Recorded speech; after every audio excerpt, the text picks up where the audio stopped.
Hello everyone, welcome to O2IS Academy channel. So today I am here with our series Polity Bites and one more new topic that is right to equality. हमने fundamental rights chapter start किया था last lecture में. We have started fundamental rights with article 12 and 13. So आज हम उसको आगे continue करेंगे. इस पर्टिकुलर लेक्चर की पीडीएफ डाउनलोड करने के लिए आप हमारा Telegram channel O2IS academy subscribe करिए. प्लस आप हमारी ऐप O2IS अकेडमी को डाउनलोड कर सकते हैं जिसमें आप मेरे लिए हुए लेक्चर्स पॉलिटी बाइट सीरीज की पीडीएफ डाउनलोड कर सकते हैं अपने रिवीजन के लिए. प्लस उसमें और भी ज़्यादा स्टडी मटेरियल बाकी सब्जेक्ट्स के लिए अवेलेबल है. So let's start with today's topic that is right to equality. See equality is something जो हम सब रोज़ डेली लाइफ में भी चाहते हैं.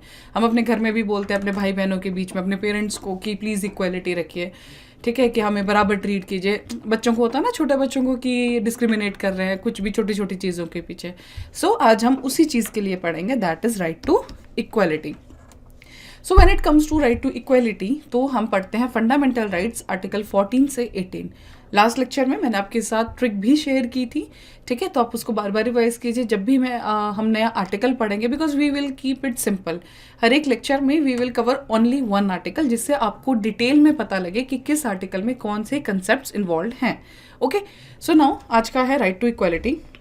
सो व्हेन बात आती है राइट टू इक्वालिटी की तो हम पढ़ेंगे आर्टिकल 14, 15, 16, 17, 18. फाइन. तो उसके अंदर जो हम पढ़ते हैं सिंपल आर्टिकल नंबर 14 के अंदर ये concept that is rule of law, equality before law, equal protection before law and some cases. ठीक है, क्या एक्सेप्शंस हैं, क्या क्या है, तो हम ये सब देखेंगे. हर एक जो ये 4 पॉइंट्स हैं इनका एक अपना मीनिंग है. ठीक है. When it comes to rule of law, तो रूल ऑफ लॉ का जो कंसेप्ट है वो A.V. डाइसी ने दिया था अपने book the constitution of England में, जिसका मतलब था कि किसका रूल होना चाहिए, लॉ का. मतलब लॉ इज सुप्रीम. कोई इंसान, कोई भी ऑर्गेनाइजेशन, कोई सुप्रीम नहीं है, ओनली लॉ इज सुप्रीम. ठीक है. पहला चीज़ ये हमने देखा. तो सुपरमेसी ऑफ लॉ मतलब सबको इक्वल ट्रीटमेंट है, लॉ के अंडर कोई भी डिस्क्रिमिनेशन नहीं है. ठीक है. Then government is equal to govern, मतलब जो चीज़ें गवर्नमेंट पे अप्लाइड हैं, जो जिनको वो गवर्न कर रही हैं उनके लिए भी अप्लाई है. ऐसा नहीं है कि गवर्नमेंट सुप्रीम है तो वो कुछ भी करेगी. कुछ भी होगा लास्ट में जो डिसाइड किया जाएगा वो लॉ से किया जाएगा. इसके साथ हमारे पास 2 कंसेप्ट्स आते हैं. ठीक है. उससे पहले हम देखते हैं कि जो हमारा इक्वलिटी का कंसेप्ट है वो हमारे इंडियन कॉन्स्टिट्यूशन में कहाँ लिखा हुआ है. सो वो 2 जगह मैंशनड है. That is one is in preamble. जब हमने प्रियम्बल किया था उसमें हमने पढ़ा था equality of status and opportunity. तो वही चीज़ है कि प्रियम्बल में इक्वालिटी का कंसेप्ट मेंशन्ड है. एंड सेकंड जगह जो मेंशन है दैट इज आर्टिकल नंबर 14. उसमें क्या मेंशन है, the state shall not deny any person equality before the law और the equal protection of the laws within the territory of India. See आप एक बात अब इसके बाद बहुत ध्यान रखिएगा, क्योंकि अब जो हमने फंडामेंटल राइट चैप्टर स्टार्ट किया है इसके आगे जितने भी हम आर्टिकल्स पढ़ेंगे वो बहुत ज़्यादा आपके लिए इंपॉर्टेंट है. ठीक है. उसमें बहुत छोटी छोटी चीज़ें आपको याद होनी चाहिए, जैसे कि इक्वलिटी किसके लिए मेंशन्ड है, that is state and opportunity के लिए. जब हम फंडामेंटल राइट्स पढ़ेंगे उसमें कुछ एक्सेप्शंस भी हैं, कुछ ग्राउंड्स मेंशन्ड है जिनके ऊपर आप डिस्क्रिमिनेट कर सकते हैं. तो ये जो डिफरेंस है ये आपको बहुत अच्छे से क्लियर होना चाहिए. तो अगर आपको पूछा जाए कि इक्वालिटी कहाँ मेंशन है, that is in preamble and article 14. ठीक है. जब बात आती है इक्वालिटी की तो हम एक पढ़ते हैं, उसके साथ आएगा, एक तो आएगा नेगेटिव कंसेप्ट, ठीक है, और एक आएगा पॉजिटिव कंसेप्ट. कैसे, जैसे कि प्रोहिबिट्स अनइक्वल ट्रीटमेंट. ये कहता है, ये नेगेटिव कंसेप्ट कैसे, कि जितने भी लोग हैं, ठीक है, उनको आप सबको इक्वल ट्रीट कीजिए, कोई भी कुछ भी हो, ठीक है, कोई भी ग्राउंड पर आप डिस्क्रिमिनेट मत कीजिए, या आप सबको इक्वली ट्रीटमेंट कीजिए. ये है नेगेटिव कंसेप्ट. ठीक है. और पॉजिटिव कंसेप्ट इसमें क्या बोलता है कि आप इक्वल ट्रीटमेंट के लिए डिमांड कीजिए. मैं आपको एक छोटा सा एग्जांपल देती हूँ. मान लीजिए 2 एडल्ट्स हैं, ठीक है, दोनों 18+ हैं, बट ये जो है ये थोड़ा मेंटली अनस्टेबल है, ठीक है, बट ही इज़ फिट. तो क्या किसी कंडीशन में या कुछ भी ऐसा किया, कुछ ऐसा उन्होंने कोई लॉ ब्रेक कर दीजिए, तो क्या इन दोनों को हमें सेम ट्रीट करना चाहिए, because he is fit and fine. Okay, दोनों एडल्ट्स हैं. हम ये नहीं बोल सकते कि ही इज़ 18+ इसलिए हम इसको भी वैसे ही ट्रीट करेंगे. नो, ये मेंटली अनस्टेबल है. सो इसके लिए हमें कुछ चीज़ें करनी पड़ेंगी ताकि वो इक्वल ट्रीटमेंट हो. मैंने आपको लास्ट लेक्चर में एक चीज़ बताई थी, that is equity and equality का कंसेप्ट. ठीक है. सो उसको भी आप ध्यान रखिएगा. सो पॉजिटिव और नेगेटिव कंसेप्ट जब हम इक्वालिटी की बात करेंगे, that is prohibits unequal treatments, वो है negative concept, and that second is demand equal treatment. ठीक है, अब हम थोड़ा डिटेल में देखते हैं कि हमने बोला कि जो दो कंसेप्ट मैंने आपको, ठीक है, that is equality before law, ठीक है, and equal protection of law, ये दो चीज़ें। What do you mean by equality before law? इसके अंदर हम पढ़ेंगे 3 प्रिंसिपल्स। ये जो पहला है, जो हमने रूल ऑफ लॉ का कंसेप्ट पढ़ा, ये है ब्रिटिश ओरिजिन, मतलब इक्वालिटी बिफोर लॉ जो है ये है ब्रिटिश ओरिजिन का। जब हम इक्वालिटी प्रोटेक्शन ऑफ लॉज पढ़ेंगे, that is a American concept. ठीक है, सो इक्वालिटी बिफोर लॉ क्या बोलता है कि there are no special privileges for anyone. वही जो मैं आपको अभी बता रही थी कि सब बराबर है, किसी के लिए कोई भी डिस्क्रिमिनेशन नहीं किया जाएगा। सो रूल ऑफ लॉ जो है वो हमारा बेसिक फीचर है हमारे कॉन्स्टिट्यूशन का, and this is one term जो आप अपने आंसर्स में वैसे यूज कर सकते हैं, दैट इज लेक्स सुप्रीमस, that is law is supreme. आप ये देखिए, जो आप ये पिक्चर देख रहे हैं, इसमें ये क्या है, जो है लेडी जस्टिस। लेडी जस्टिस के आंखों में हमने क्या बांधा होता है, पट्टी, जिसका मतलब क्या है कि इनको कुछ नहीं दिख रहा है, तराजू है, ये सबको इक्वली ट्रीट करेंगी, कौन है सामने वो नहीं देखेंगी। ठीक है, ये सबको इक्वल ट्रीट करेंगी, इसीलिए लेडी जस्टिस के आंखों में पट्टी होती है कि आपके सामने गरीब आए, अमीर आए, कोई भी आए, you will treat everyone equally. ठीक है, so this is the concept before equality before law, and this is the negative concept due to this only because अभी मैंने आपको वो एडल्ट वाला एग्जांपल दिया कि कैसे डिस्क्रिमिनेशन करना चाहिए, क्या उसमें सही है कि नहीं है। ठीक है, सेकंड इज, हम इसके अंदर जब इक्वालिटी बिफोर लॉ की बात आती है तो ये कुछ प्रिंसिपल्स हैं जो आप थोड़ा सा देख लीजिएगा। हम इसमें ये बोलते हैं कि पनिशमेंट तभी दिया जाएगा जब कोई लॉ का वायलेशन, कभी लॉ तोड़ा जाए तो इसलिए कोर्ट आपको पनिशमेंट करे। ऐसा नहीं है ना कि कोर्ट का मन करे आपको वो पनिशमेंट दे दी, सॉरी। ठीक है, सब सब्जेक्ट्स को एक सेम लॉ के अंडर आप रखेंगे। बाकी जो डिस्क्रिमिनेशन ऑफ ग्राउंड्स है वो हम अभी आगे पढ़ेंगे कि क्या होगा। ठीक है, जो थर्ड प्रिंसिपल है, ठीक है, ये आप ध्यान रखिए, जब आप इस पीडीएफ को पढ़ेंगे तो बहुत ध्यान से देखिएगा कि ये यूके और इंडिया में डिफरेंट है। ठीक है, इंडिया में जो सुप्रीम, मैं आपको बार बार, जब मैंने पॉलिटी का आपका पहला लेक्चर भी लिया था उसमें भी मैंने आपको ये कहा था कि इंडिया के केस में द सुप्रीम इज कॉन्स्टिट्यूशन। ठीक है, इसमें कोई इंसान, कोई प्राइम मिनिस्टर, कोई प्रेसिडेंट, कोई जुडिशरी, कोई भी सुप्रीम नहीं है। The only supremacy rest with our constitution. ठीक है, constitution is our supreme law, but UK में ऐसा नहीं है, दैट्स द गवर्नमेंट का उसमें ज्यादा चलता है। Now the second concept is equal protection of laws. ठीक है, अब ये है एक अमेरिकन कॉन्स्टिट्यूशन। अब ये इसमें जो हमने बोला कि इसके अंडर भी हमारा, एक सेकेंड, या अब देखिए, इक्वल प्रोटेक्शन ऑफ लॉज क्या बोलता है कि आप जब ज़रूरत है तो आप उनके बेसिस पे हम लोग एक डिस्क्रिमिनेशन कर सकते हैं। जैसे कि हम बात करेंगे सबसे पहले वुमेन की।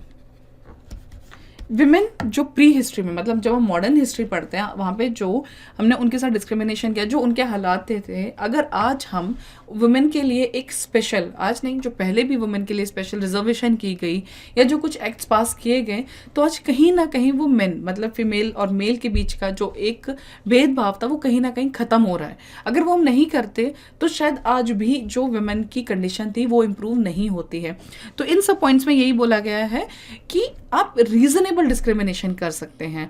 विमेन का कंसेप्ट मैंने आपको बताया, चिल्ड्रन के केसेस में आप कर सकते हैं। जैसे कि जब अगर हम पढ़ें कि वर्किंग आवर्स, ठीक है, एक चिल्ड्रंस के लिए स्पेसिफाइड है, तो क्या चिल्ड्रन और बाकी सबको सेम उस पर करना चाहिए? नहीं, you have all the grounds to do a reasonable discrimination, ताकि एक इक्विटी मेंटेन हो, एक सेक्शन जो वेलफेयर है, जो हम स्टेट के लिए एक एस्पायर कर रहे हैं, उस चीज़ को लाया जाए। एस्पायर कब होगा? किसी भी स्टेट को अगर आपको फुल कंप्लीटली एक डेवलपमेंट फेज देना है तो सब सेक्शंस बराबर होने चाहिए, चाहे वो मेल हो, फीमेल हो, ठीक है, कोई फिजिकली डिसेबल्ड है वो भी अपना काम करना चाहिए, हर कास्ट को अपना काम करना चाहिए। So this is the concept behind equal protection of law, कि सबको आप बराबर रखिए, बट जिनको ज़रूरत है आप उनके लिए कुछ रीजनेबल डिस्क्रिमिनेशन भी कीजिए। ठीक है, तो like is equal to like, unlike is not equal to like. इसका मतलब क्या है कि जो दो लोग सेम हैं, मान लो एडल्ट है, दोनों फिट एंड फाइन है, तो आप उनको बराबरी में ट्रीट कीजिए। बट अगर दो लोग एडल्ट हैं लेकिन एक मेंटली अनस्टेबल है और एक बिल्कुल फिट एंड फाइन है, तो आप उनके लिए सेम चीज़ें नहीं लगा सकते हैं। ठीक है, तो वो उनके साथ फिर जस्टिस होते हुए भी कहीं ना कहीं इनजस्टिस है। ठीक है ना, देयर आर सम एक्सेप्शंस। अब हम एक्सेप्शंस एक बार देखेंगे, and exceptions are completely on the president and governor, कि they are not not answerable to any court जो भी उन्होंने अपनी पावर्स या ड्यूटीज यूज़ की हैं ड्यूरिंग देयर टेन्योर, ठीक है, वो उसमें आंसरेबल नहीं होंगे। सेकेंडली, उनके खिलाफ कोई क्रिमिनल प्रोसीडिंग्स नहीं होंगी, कोई सिविल प्रोसीडिंग्स नहीं होगी। सिविल प्रोसीडिंग्स के लिए आपको ऑफिस में जाने के बाद या जब सिविल प्रोसीडिंग्स आपने स्टार्ट करें तो 2 मंथ्स का टाइम आप लेके चलेंगे, ठीक है, तब तक आप क्रिमिनल प्रोसीडिंग्स तो नहीं होंगे, ठीक है। बाकी जब हम प्रेसिडेंट पढ़ेंगे देन वी विल स्टडी कि अगर प्रेसिडेंट कुछ ऐसा करता है then there is the process of impeachment. Governor के लिए भी है, गवर्नर, लेकिन गवर्नर के लिए इम्पीचमेंट नहीं है, गवर्नर को रिमूव कौन करता है, प्रेसिडेंट ही। But when it comes to the president we have the due process of impeachment, ठीक है। सेकेंड, सेम इज दैट कि प्रेसिडेंट और गवर्नर को आप जेल में नहीं डाल सकते, same is with MP MLA। तो ये जब आप PDF डाउनलोड करेंगे तो आप अच्छे से पढ़िएगा, ठीक है। ये एक्सेप्शंस आप ध्यान रखिएगा because questions will be formulated around all these things, because ये ऐसी चीज़ें हैं जो आपका क्वेश्चन बनाएंगी। रीजन बीइंग होता क्या है कि हमको पूरे कंसेप्ट पता होता है, इक्वालिटी बिफोर लॉ क्या है, इक्वालिटी प्रोटेक्शन लॉ क्या है, बट हम भूल जाएंगे एक्सेप्शंस, और वो कोई एक ऑप्शन ऐसा बनेगा ताकि आपको कंफ्यूज किया जा सके। तो जब भी आप कुछ करें तो ये छोटी छोटी चीज़ें जो आप मेंशन कर सकते हैं अपने नोट्स में, fine. Now here comes to the article 15। देखिए, अगर हम बात करते हैं इंडिया की, अब आर्टिकल 15 क्या है, डिस्क्रिमिनेशन के ऊपर है, बट कैसे ये हम थोड़ा आगे पढ़ेंगे। बट पहले आप एक छोटा सा एक चीज़ समझिए। मान लीजिए आपकी सरकार आती है, अगर हमारे देश में, हम इंडिया की ही बात करते हैं, we have Muslims, we have Hindus, हमारे पास क्रिश्चियंस भी हैं। अगर हमारे नेता या जो हमारी सरकार आती है वो डिस्क्रिमिनेशन करेगी, ठीक है, अगर डिस्क्रिमिनेशन किया जा रहा है रिलीजन के बेसिस पे, मान लीजिए एक सरकार आ रही है, वो कह रही है हम हिंदुइज्म लाएंगे, ठीक है, दूसरी आ रही है कि हम मुस्लिम के लिए ज़्यादा काम करेंगे, क्रिश्चियन का कोई लीडर आ रहा है वो बोल रहे हैं हम क्रिश्चियनिटी के लिए करेंगे, तो ये भेदभाव है। So this is the reason कि हम इसके लिए एक आर्टिकल है इस भेदभाव को बचाने के लिए, ताकि सब रिलीजन्स को बराबर ट्रीट किया जाए, ठीक है, चाहे मुस्लिम है, चाहे हिंदू है, चाहे क्रिश्चियन है या सिख है, कोई भी है, किसी को रिलीजन के बेसिस पे हमको भेदभाव नहीं करना है, ठीक है। सो इसके लिए जो आया था that is article 15 and state shall not discriminate against any citizen on grounds. अब देखिए, जब इसने बोला कि डिस्क्रिमिनेट नहीं करना तो उसने ग्राउंड्स मेंशन किया है यहाँ पे, only, this is the thing.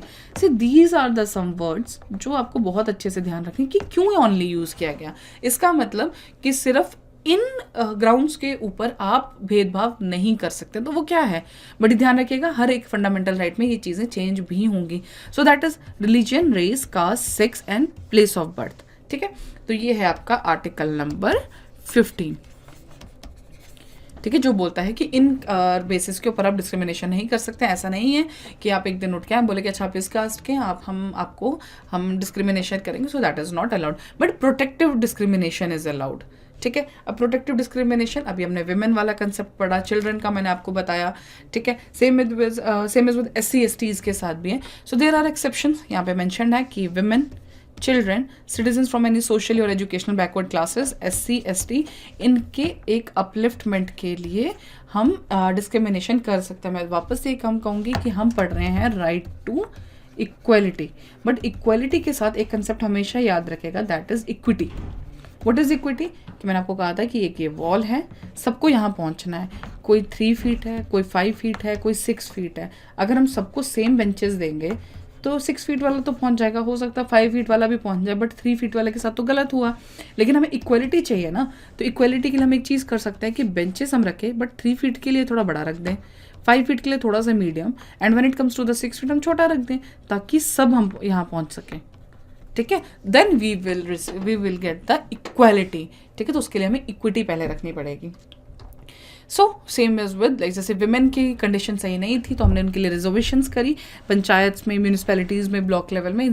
These are the some examples only, बहुत चीज़ों में अप्लाइड है, बट ये छोटा छोटा एक एग्जांपल्स है कि क्यों ज़रूरत है, ठीक है। चिल्ड्रन के लिए क्यों फ्री एजुकेशन, बिकॉज कुछ पेरेंट्स हैं जो अफोर्ड नहीं कर सकते हैं, तो एटलीस्ट फ्री एजुकेशन होगी तो वो बेसिक एजुकेशन, अब इसमें भेदभाव किया जा सकता है। आप ये नहीं बोल सकते कि ठीक है 6 साल के बच्चे तक को अगर आप दे रहे हैं या 14 साल के बच्चे तक के लिए आप फ्री एजुकेशन दे रहे हैं, कहीं ना कहीं गर्ल्स के लिए फ्री एजुकेशन पूरा फुल बिंग चल रहा है, ठीक है, तो आप गलत करें नहीं, आप हमें भी दीजिए। लेकिन बात क्या है कि पहले हम देखते थे कि अगर एक ही घर में 2 बच्चे हैं, एक लड़की और एक लड़का, तो लड़के को स्कूल भेजा जाएगा, लड़की को रोक दिया जाता था। सो इसलिए गर्ल एजुकेशन फ्री की गई। व्हेन कम्स टू SC/ST इनके लिए रिजर्वेशन की गई, क्योंकि आपको पता है बैक एंड पे पहले कौन पढ़ेगा नहीं पढ़ेगा, हमने पहले भी पढ़ा था कि 1930 के जो एजुकेशन एक्ट था उसमें एक चीज़ मेंशन थी कि ये पर्टिकुलर सेक्शन नहीं पढ़ेगा, तो वैसे और भी कास्ट थी, ठीक है। Now there is the one concept of creamy layer जो हम पढ़ते हैं ओबीसीज के साथ या सेक्शंस के साथ, रिजर्वेशंस के साथ, वो यही है कि जो जिनकी इनकम 8 लाख से ऊपर होगी वो क्रीमी लेयर में आएंगे। ठीक है। और एक चीज़ इसमें ये मेंशन है, ये आप ध्यान रखिए कि रिजर्वेशन जो है वो पॉवर्टी एलिवेशन प्रोग्राम नहीं है, that is not a poverty elevation program of the government. ये क्या है कि सोशल जस्टिस मिले कि जितने सेक्शंस है एक पर्टिकुलर सोसाइटी में, बहुत सारे सेक्शंस होते हैं, हर एक सेक्शन को सोशली जस्टिस मिले, इसलिए रिजर्वेशंस रखी जाती हैं। ये भी हम थोड़ा सा हम आगे जाएंगे तो मैं आपको बताऊंगी कि रिजर्वेशन क्यों ज़रूरी है। ठीक है। नेक्स्ट इज कि क्या ये जो हमने 15 पढ़ा, ये डिस्क्रिमिनेशन है, क्या ये सिर्फ गवर्नमेंट के लिए एप्लीकेबल है? No, it is applicable on private individuals also. ऐसा नहीं है कि आप किसी रेस्टोरेंट में जाते हैं और वहाँ पे आपको ये बोलेगा कि अच्छा आप इस कास्ट के तो आप यहाँ पे नहीं आ सकते हैं। So that's all with the article number 15 जो आपको डिस्क्रिमिनेशन के ग्राउंड्स पता है। एक बार इसको फिर देख लीजिए। तो आर्टिकल 15 क्या कहता है कि state shall not discriminate against any citizen on the grounds only religion, race, caste, sex and place of birth. That is all about the article 15। Now when it comes to the article 16, ये देता है आपको opportunity public employment में। ठीक है, कि state को आप ये इन पर्टिकुलर चीज़ों के सिवाय कहीं पे भी पब्लिक एम्प्लॉयमेंट के लिए आप डिस्क्रिमिनेट नहीं कर सकते। दैट इज यहाँ पे रिलीजन के बेस पे आप पब्लिक एम्प्लॉयमेंट में नहीं कर सकते हैं, रेस में नहीं कर सकते हैं, caste, sex, descent, place of birth, residence. ऐसा नहीं कि अच्छा आप इस रिलीजन में तो आप इस ऑफिस के लिए सुटेबल नहीं है, but there is some grounds also जो भी हम आगे देखेंगे। ठीक है, तो आपको और अच्छे से क्लियर होगा। Now discrimination based on the other grounds than the 6 are allowed. मैंने आपको पहले भी बोला कि जब प्रोटेक्टिव डिस्क्रिमिनेशन आएगी तो आप इन सब चीज़ों को देख सकते हैं। जैसे कि जब अगर हम एजुकेशनल क्वालिफिकेशन, ऐसा नहीं है ना कि आप उठे कि नहीं मैं तो डॉक्टर बन के ऑपरेशन करूंगा। No, educational qualification, performance and test. अगर आप यूपीएससी का या स्टेट सर्विसेज का टेस्ट दे रहे हैं, अगर आप उसको क्वालिफाई ही नहीं कर रहे हैं तो आप जाके ये नहीं बोल सकते कि नहीं मेरा तो हक है पब्लिक एम्प्लॉयमेंट का तो मुझे आप सीट दे दीजिए। नहीं, these are the reasons when you can discriminate. ठीक है ना। ठीक है, हाँ, parliament can also prescribe a residence as a condition for certain employment और अपॉइंटमेंट। और इस केस में सिर्फ आंध्र प्रदेश और तेलंगाना ऐसे स्टेट्स हैं जिन्होंने इस चीज़ को रिजर्व किया गया है कि रेजिडेंस उनके लिए एक रिजर्वेशन मेंटेन्ड है। बाकी जैसे अगर आप हिमाचल का पेपर दे रहे हैं तो आपने देखा होगा कि इसमें ऐसा कुछ भी नहीं है कहीं पे कि आपको सिर्फ हिमाचल का ही डोमिसाइल होंगे तो ही आप एग्जाम भर सकते हैं। नहीं, आप हरियाणा से, पंजाब से, you can give the exam of Himachal Pradesh, same is with Haryana और other states. But Andhra Pradesh and Telangana maintain this reservation for the residence as one of the ground. Now caste के लिए रिजर्वेशन हम देखते हैं। मान लीजिए एक ये पुलिस फोर्स है, सी दिस, मान लीजिए ये जो पूरा सर्कल है this is one police force majority. लेकिन इसमें आप एक चीज़ देखते हैं कि जो मेजॉरिटी सेक्शन है वो कोई और कास्ट है या कोई जनरल कास्ट है, लेकिन ये है सिर्फ मान लो कोई 1.1% के खिलाफ है जो एक कास्ट को रिप्रेजेंट करता है, तो आप इस पर्टिकुलर कास्ट के लिए रिजर्वेशन रख सकते हैं ताकि इनका जो ये एरिया है ये भी इंक्रीज हो। ये एक बराबर जस्टिस करने के लिए कि एक ही कास्ट उसको मेजॉरिटी उसको डील ना करे। ठीक है, इसलिए कास्ट की रिजर्वेशन के लिए ज़रूरत है। सेम इज विद एप्लीकेशन की अगर आप रिलीजन के लिए कैसे, मान लीजिए मस्जिद है, उसका कोई हेड है, ये किसी भी रिलीजियस इंस्टीट्यूशन का हेड है, अगर आप उसमें ये रखते हैं कि इस पर्टिकुलर इंस्टीट्यूशन का जो हेड है इसी पर्टिकुलर रिलीजन से होना चाहिए तो इसमें कोई गलत नहीं है। ऐसा नहीं है कि आप मुस्लिम हो और आप बोलें कि नहीं मुझे गुरुद्वारा में जाके वो हेड करना है। So these are the some of the discrimination grounds जो आप कर सकते हैं एम्प्लॉयमेंट में भी। ठीक है, नाउ अब हम थोड़ा सा एक बार डिटेल में देखते हैं कि कुछ बैकवर्ड क्लासेस कमीशन आए थे। सबने एक नाम सुना होगा, दैट इज मंडल कमीशन। लेकिन उससे पहले भी एक कमीशन आया था। Mandal commission was the second backward class commission, but first backward class commission came in 1953, जिसमें इसने कहा था कि टोटली 2399 हमारी बैकवर्ड क्लासेस हैं, जिसमें से 837 जो हैं वो ज़्यादा बैकवर्ड हैं। उसमें भी एक डिफ्रेंसिएशन किया गया था। तो इन्होंने क्या रिकमेंड किया था कि 70% रिजर्वेशन की दी जाए टेक्निकल और प्रोफेशनल इंस्टीट्यूशंस में। ठीक है, बट सुप्रीम कोर्ट ने इसको रिजेक्ट किया था। सुप्रीम कोर्ट ने कहा था, जो 1963 में एक जजमेंट आई थी कि 50% as a whole SC ST इन सबको मिला के, OBC को मिला के 50% का जो एक नंबर है ये क्रॉस नहीं होना चाहिए। So the first backward class commission is 1953 and one of the main and जो आज तक चल रहा है जो सबसे बहुत इंपॉर्टेंट कमीशन था that was the second backward class commission, और उसका बहुत फेमस नाम से जानते हैं दैट इज मंडल कमीशन, जो कि आया था 1979 में। इसमें इसने कहा था कि टोटल है 3743 कमीशन बैकवर्ड क्लासेस, ठीक है, और एजुकेशनली बैकवर्ड जिसमें 52% जो हैं वो है पॉपुलेशन बैकवर्ड क्लासेस के, जिसमें SC और ST इंक्लूड नहीं है। इसलिए इन्होंने कहा था कि SC ST को छोड़ के जो 52% लोग हैं जो बैकवर्ड क्लास में आते हैं उनके लिए आप 27% रिजर्वेशन कीजिए, ठीक है, ताकि ST प्लस SC और OBC का जो लेस है, जो सुप्रीम कोर्ट की भी जजमेंट थी वो भी सही हो गई कि 50% से कम होना चाहिए, और 52% जो हमने OBC, देखिए SC ST इन्होंने कहा कि SC ST को छोड़ के भी 52% लोग ऐसे हैं जो कि बैकवर्ड हैं, ठीक है, तो उनके लिए आप 27% उसको अप्लाई कर दीजिए रिजर्वेशन के केसेस में। So this is the Mandal commission, जो बहुत इंपॉर्टेंट है, जिन्होंने OBC के रिजर्वेशन के लिए बात की थी। Now second is next article is article number 17, abolition of untouchability, ठीक है। अब देखिए जब अनटचेबिलिटी की बात आती है तो ये हमारे कॉन्स्टिट्यूशन में एक्सप्लेन नहीं है। इससे भी पहले मैं आपको एक बात बता दूं कि untouchability is a absolute right. What do you mean bye absolute right? Absolute right मतलब किसी भी वे में, किसी भी आधार पे आप इसमें भेदभाव नहीं कर सकते हैं, ठीक है। यू कैन नॉट डिस्क्रिमिनेट, मतलब कि ऐसा नहीं है कि आप ये बोले कुछ, जैसे हमने बाकी आर्टिकल्स में कुछ ग्राउंड्स पढ़े कि हाँ इन ग्राउंड्स में you can discriminate, but untouchability के टाइप में ऐसा कोई भी ग्राउंड नहीं है जिसमें आप इसको प्रैक्टिस कर सकते हैं, ठीक है। इसके पीछे की स्टोरी क्या है कि डॉक्टर BR अम्बेडकर जो है, ये वैसे थोड़ा सा आप याद रखिएगा, क्वेश्चन तो नहीं आएगा इसमें, but when ever you right the answer और थोड़ा सा आपको वैसे भी स्टोरी पता होगी तो चीज़ें याद करने में आसान होता है। BR अम्बेडकर जो है वो फादर ऑफ इंडियन कॉन्स्टिट्यूशन है, और वो एक पर्टिकुलर महर कास्ट थी, इससे बिलोंग करते थे। And when it comes to Mahar caste तो ये अनटचेबल थी, they were treated as untouchables, ठीक है। तो उन्होंने अपने सोशल इनजस्टिस बहुत ज़्यादा फेस किया है। इसके साथ एक स्टोरी भी है कि जिस स्कूल में ये पढ़ते थे, ठीक है, वहाँ पे जो पानी पीने का नल था ये उसको छू भी नहीं सकते थे, ठीक है। So these are the some grounds की जो BR अम्बेडकर जी हैं इनको अनटचेबिलिटी के लिए, या जो ये क्लासेस हैं इन सब चीज़ों के लिए, इनके लिए बहुत ज़्यादा वो वरिड थे, क्योंकि उन्होंने वो पर्सनली वो चीज़ें फेस की थी अपने बचपन में या अपनी लाइफ में, ठीक है। So article 17 is the abolition of untouchability, with that is absolute right. So untouchability एक पनिशेबल ऑफेंस है, और किसके अंडर पनिशेबल है? ये है 1955 में सबसे पहले जो है that is untouchability offence act 1955 में आया था, यहाँ पे मेंशन है, ठीक है। और उसके बाद इसको एक बार फिर अमेंड किया गया तो इसका बना 1976 में। देन बट अभी करंटली जो इसका नाम है तो अनटचेबिलिटी ऑफेंस एक्ट से ये चेंज है protection of civil rights act 1955। और इसका क्यों ज़रूरत हुई? बिकॉज मान लीजिए हम तो बोलते हैं कि अनटचेबिलिटी नहीं होगी, अगर इसको पनिशेबल ऑफेंस नहीं होगा तो वो सब करते हैं, ठीक है।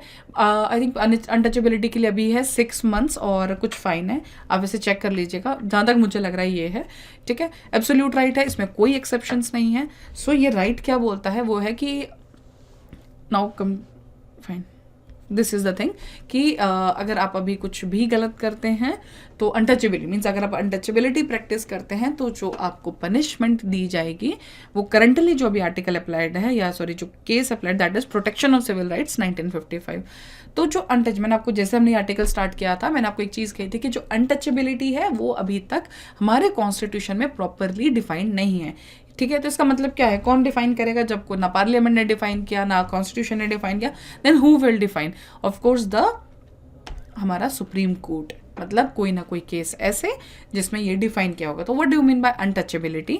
That is social disabilities impose on certain classes of persons by reason of their birth in certain case. सिर्फ एक चीज़ आपने ध्यान रखनी है, दैट इज बर्थ। मान लीजिए आप दोस्त हैं, अब 4 दोस्तों का ग्रुप है, ठीक है। अब 4 दोस्त में से एक दोस्त से आप बिल्कुल बात नहीं करे, कुछ उसने ऐसे हरकत कर दी, ठीक है, आप उसको बुला ही नहीं रहे, तो इसका मतलब क्या? वो अनटचेबिलिटी प्रैक्टिस हो रहा है। आप उसको क्या कहते हैं, वो आप पे केस फाइल करेगा? No, that is only if it is on the basis of birth, ठीक है, कि उसका बर्थ किसी में हुआ तो बर्थ के साथ आपको मिलती है एक कास्ट। अगर आप उसमें अगर आप भेदभाव कर रहे हैं किसी के साथ, then you will be under इसके पनिशेबल ऑफेंस के अंदर। जब बात हम protection of civil right act की कहते हैं कि आपको क्या पनिशमेंट मिलेगी, ठीक है, तो उसके अंदर क्या है कि मतलब कौन कौन सी चीज़ें आप प्रैक्टिस कर सकते हैं कि जिसमें हम बोलेंगे कि अगर ये वाले ऑफेंसेस किए गए तो इसको अनटचेबिलिटी कंसिडर किया जाएगा। जैसे कि अगर आप किसी शेड्यूल कास्ट को किसी मंदिर के अंदर या किसी रिलीजियस प्लेस के अंदर आने से मना कर दें, ठीक है,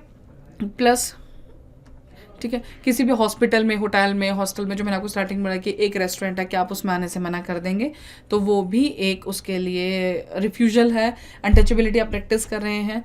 प्लस अगर आप किसी की इंसल्ट कर रहे हैं on the basis of the caste, ठीक है, आप किसी को एडमिट करने से मना कर रहे हैं, आप किसी की इंसल्ट कर रहे हैं कास्ट के बेसिस पे, कोई अनटचेबल है।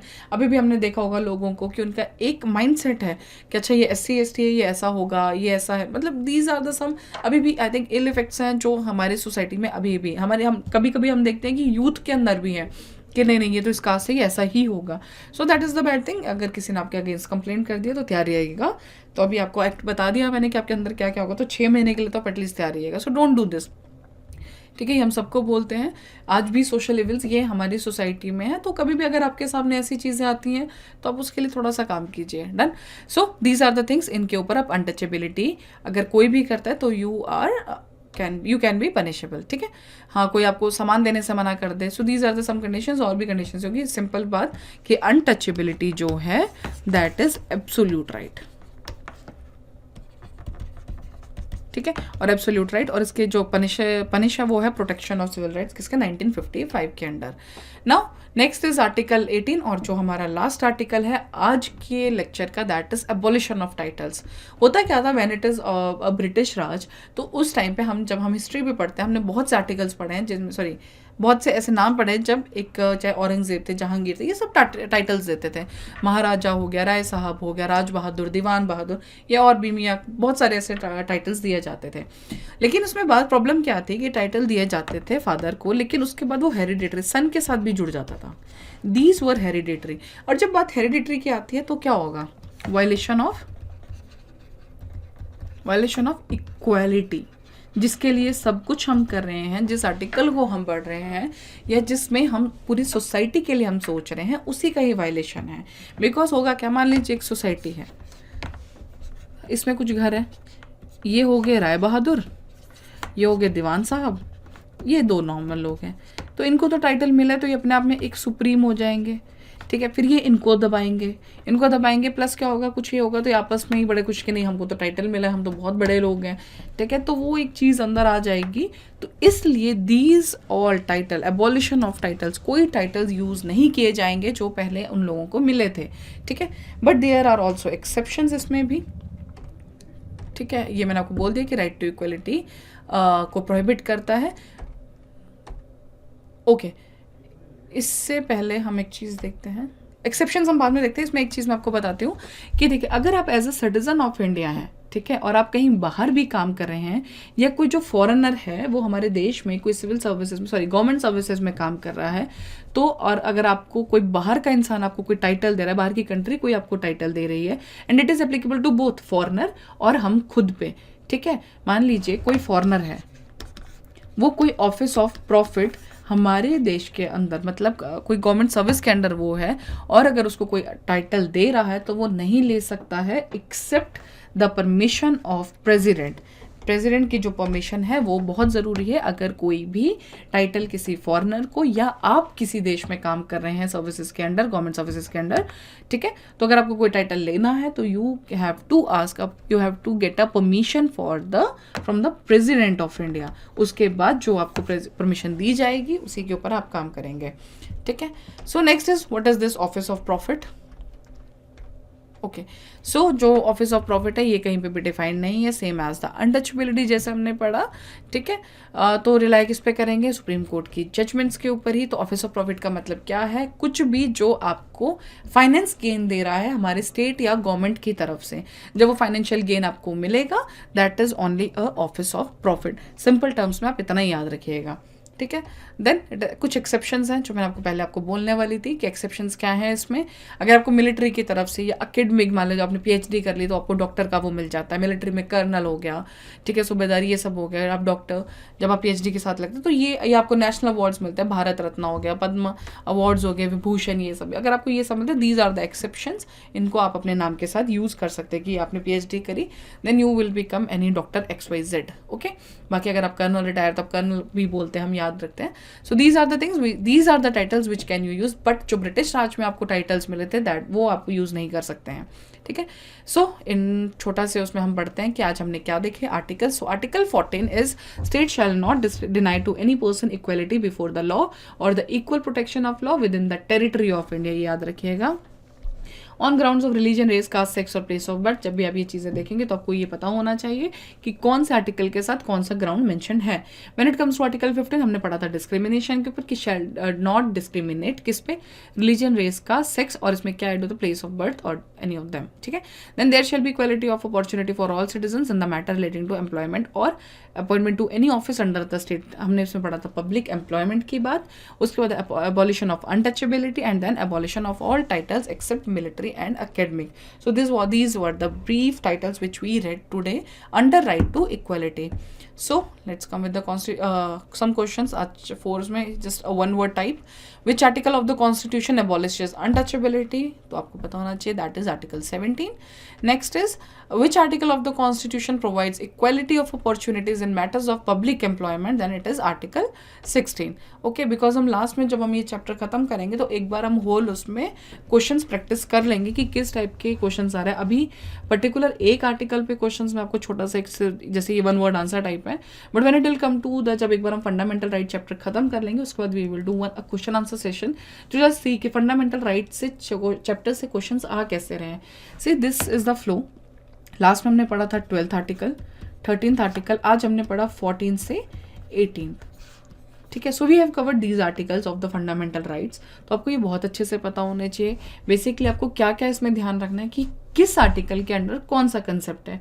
अगर इक्वलिटी बिफोर लॉ है या इक्वल प्रोटेक्शन ऑफ लॉज हैं तो क्या पॉजिटिव कंसेप्ट है, क्या नेगेटिव कंसेप्ट है, ये सब चीज़ें आपको बहुत अच्छे से पता होनी चाहिए. ये आपको प्रीलिम्स में तो हेल्प करेगा अपने आंसर को निकालने के लिए. But the thing is when it comes to the mains, because mains अभी बहुत डाइवर्स जा रहा है. किस क्वेश्चन में हो सकता है वो नॉर्मली आपसे एक इक्वल प्रोटेक्शन ऑफ लॉ पे भी क्वेश्चन पूछ सकता है. तो अगर आपको उसमें डिफरेंसेस पता होंगे कि कहाँ पे इक्वल प्रोटेक्शन ऑफ लॉ और इक्वलिटी बिफोर लॉ डिफर करता है तभी आप उसमें आंसर लिख पाएंगे. ठीक है. सो अभी जैसे हम बहुत शॉर्ट उसमें चल रहे हैं, बहुत एक छोटे छोटे टॉपिक्स हम लेके चल रहे हैं, तो this is the very good time जब आप साथ साथ में ही इन सब चीज़ों को कवर करें. मैं आपको बार बार बोलती हूँ जस्ट मेक योर नोट. ऐसे जब भी आप नोट्स बनाते हैं डोंट मेक योर नोट्स के आपने एक ऐसे नहीं लिखना है. मेक अगर आज हमने 14 आर्टिकल पढ़ा है मतलब राइट टू इक्वलिटी पढ़ा है तो मेंशन इन दिस. लेकिन उस पर्टिकुलर एक पेज में राइट टू इक्वलिटी के अंदर आपके पास नोट ऐसा होना चाहिए कि आप 4 नंबर से लेके 20 नंबर तक का क्वेश्चन लिख सकें. बट इसका मतलब ये नहीं कि 20 नंबर के लिए आप 8 शीट्स भर दो. No, you should have the keywords. जब भी आप नोट्स बनाए कीवर्ड्स पे काम कीजिए. अगर आपके पास कीवर्ड्स है ना then you will be done. Means आपसे अच्छे नोट्स किसी के पास नहीं होंगे. रीजन मीन जब आपका मेंस आएगा तो आपके उससे पहले बहुत अच्छे से इस चीज़ को प्रैक्टिस कर सकते हैं. ठीक है. So when ever you will mention this fundamental rights तो आप 15 से चलिए और आप मेंशन कीजिए कि इसमें क्या ग्राउंड है. Just make it crisp. ठीक है. बिकॉज एक बार अगर आपको कंसेप्ट समझ में आ गया तो no need to write the particular lines in that. Okay. So thank you very much for today's lecture. Hope you just understand आज का जो मेन टॉपिक था हमारा that is right to equality. इसके अंडर के ग्राउंड्स डू रिवाइज इट. आप एक बार अच्छे से पढ़ेंगे आपको सब क्लियर हो जाएगा. ठीक है. And we'll in the next lecture we will do other articles in the same flow. Thank you very much. Hope you like this lecture. All the best. Thank you.